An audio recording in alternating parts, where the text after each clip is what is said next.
अब आपको बताते हैं कि भारत कैसे इलेक्ट्रिक कार्स का एक बहुत बड़ा बाजार बनता जा रहा है और हो सकता है कि इलॉन मस्क बहुत जल्द टेस्ला कार भारत में ही बनाने लगे। और जिन लोगों को टेस्ला का बड़ी बेसब्री से इंतजार है, हमारे देश में बहुत सारे लोग ऐसे हैं जो कहते हैं कि जब टेस्ला भारत में आएगी तब टेस्ला ही लेंगे, तो उनके लिए यह एक अच्छी खबर है। और इससे अगर टेस्ला भारत में आती है तो इससे भारत के इलेक्ट्रिक कार बाजार में कंपटीशन बढ़ेगा, कारों की क्वालिटी बेहतर होगी और कीमतें सस्ती होंगी। इलेक्ट्रिक व्हीकल्स बनाने वाली दुनिया की सबसे बड़ी कंपनी टेस्ला के संस्थापक और सीईओ इलॉन मस्क इसी महीने भारत आ रहे हैं और भारत आने पर वो प्रधानमंत्री मोदी से मुलाकात करेंगे। उन्होंने कल ही एक्स पर यह लिखा कि वो भारत में प्रधानमंत्री मोदी के साथ मुलाकात का इंतजार कर रहे हैं और बहुत सारे लोगों का यह कहना है कि जब वो प्रधानमंत्री मोदी से मुलाकात करेंगे तो उस दौरान जो दोनों के बीच चर्चा होगी उसमें एक बड़ा मुद्दा यह होगा कि इलॉन मस्क बहुत जल्द टेस्ला की फैक्ट्री भारत में ही खोलेंगे। इलॉन मस्क जब भारत आएंगे तो सबसे ज्यादा इंतजार इस बात का होगा कि वो भारत में टेस्ला की फैक्ट्री कब और कहां शुरू करते हैं, इस बारे में क्या कहते हैं, उनका रोड मैप क्या है। क्योंकि बहुत दिनों से यह चर्चा हो रही है कि इलॉन मस्क की नजर भारत के बाजार पर है और टेस्ला महाराष्ट्र या गुजरात में किसी भारतीय कंपनी के साथ मिलकर अपनी एक फैक्ट्री लगा सकती है। अब बड़ी बात यह है कि भारत सरकार ने पिछले महीने दुनिया की बड़ी बड़ी कार निर्माता कंपनियों को इस शर्त पर इंपोर्ट टैक्स में छूट देने की घोषणा की थी कि वो 3 साल के अंदर अंदर भारत में उस कार का उत्पादन शुरू करेंगे, यानी भारत में ही अपनी फैक्ट्री लगाएंगे और वो कार भारत में बनेगी, तब जाकर उनको टैक्स में छूट मिलेगी। इलॉन मस्क इससे पहले यह कहते थे कि भारत में इंपोर्ट ड्यूटी बहुत ज्यादा है जिससे टेस्ला को मुश्किल हो रही है, क्योंकि इंपोर्ट ड्यूटी भारत में इतनी ज्यादा है कि टेस्ला की कार भारत आते आते बहुत महंगी हो जाएगी और लोगों की जेब पर बड़ी भारी पड़ेगी, इसलिए वो भारत नहीं आना चाहते। तो वो पहले भारत से डिस्काउंट चाहते थे कि भारत को डिस्काउंट दे।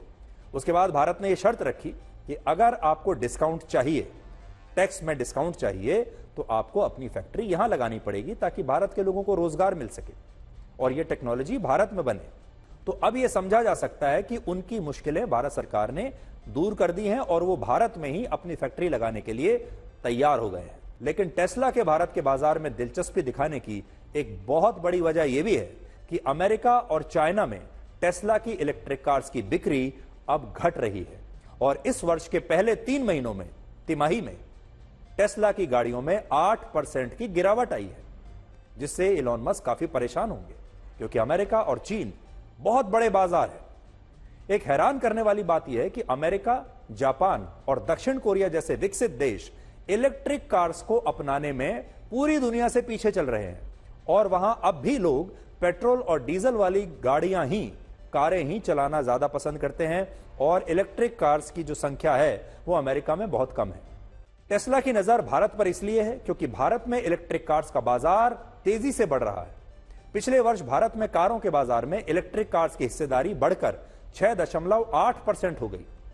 यानी अगर आप तिमाही की बात करें तो अब जो नई गाड़ियां बाजार में खरीदी जा रही हैं भारत में, उसमें 6.8% गाड़ियां इलेक्ट्रिक कार्स हैं। और ये एक बहुत बड़ी बात है क्योंकि दुनिया में सिर्फ 32 देश ऐसे हैं जहां इलेक्ट्रिक कार्स की हिस्सेदारी 5% से ज्यादा है।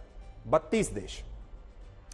एक्सपर्ट्स का यह कहना है कि जब भी बाजार में कोई नई टेक्नोलॉजी आती है और उसका इस्तेमाल करने वालों की संख्या 5% या उससे ज्यादा तक पहुंचती है तो यह समझ लेना चाहिए कि अब वहां के लोग इस बदलाव को अपना रहे हैं और अब वहां बदलाव तेजी से आएगा।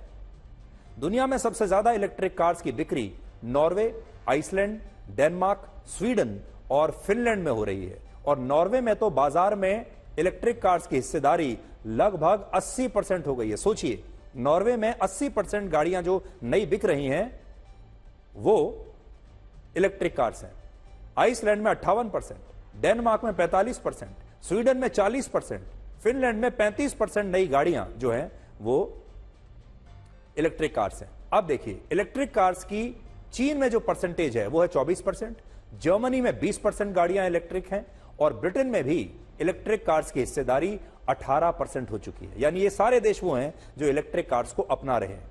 लेकिन दुनिया के कुछ बड़े विकसित देश ऐसे भी हैं जहां इलेक्ट्रिक कार्स की बिक्री बढ़ नहीं रही है और अमेरिका में ये सिर्फ 8%, साउथ कोरिया में सिर्फ 7% और जापान में इलेक्ट्रिक कारों की बिक्री में सिर्फ 3% की हिस्सेदारी आज वहां के बाजार में इलेक्ट्रिक कार्स की है। तो हम जापान को, कोरिया को और अमेरिका को बहुत विकसित मानते हैं, लेकिन वहां के बाजार आज भी इलेक्ट्रिक कार्स को अपना नहीं रहे हैं और सबसे कम जो ग्रोथ है इलेक्ट्रिक कार्स की वो इन बाजारों में है। देखिए, जब ब्लैक एंड व्हाइट टीवी के बाद हमारे देश में कलर टीवी आया तब भी यही देखा गया था। जब 5% से ऊपर कलर टीवी आया तो अचानक से इनकी संख्या बढ़ने लगी। जब मोबाइल फोन और स्मार्टफोन आए तब भी यही हुआ। शुरू में ये बड़े महंगे होते थे और बहुत कम लोगों के घरों में ही रंगीन टीवी हुआ करता था, या कुछ ही लोगों के पास स्मार्टफोन हुआ करते थे, क्योंकि ये बाजार में मिलते भी बहुत कम थे और महंगे भी बहुत थे। लेकिन देखते देखते रंगीन टीवी हर घर में पहुंच गया और आज हर हाथ में स्मार्टफोन आपको दिखता है। और इतनी सारी कंपनियों ने ये प्रोडक्ट्स बनाना शुरू कर दिया है कि उनकी कीमतें भी अब कम हो गई हैं और बाजार में एक बहुत बड़ा कंपटीशन आ गया है। भारत में अभी इलेक्ट्रिक कार्स के साथ भी यही हो रहा है। वो महंगी हैं क्योंकि सीमित कंपनियां ही इन्हें बना रही हैं, लेकिन जब टेस्ला भारत में अपनी कार बनाएगी तो इससे प्रतियोगिता बढ़ेगी, इससे बाजार को प्रोत्साहन मिलेगा, कारों की क्वालिटी और बेहतर होगी और कारों की जो कीमतें हैं वो कम होने लगेंगी।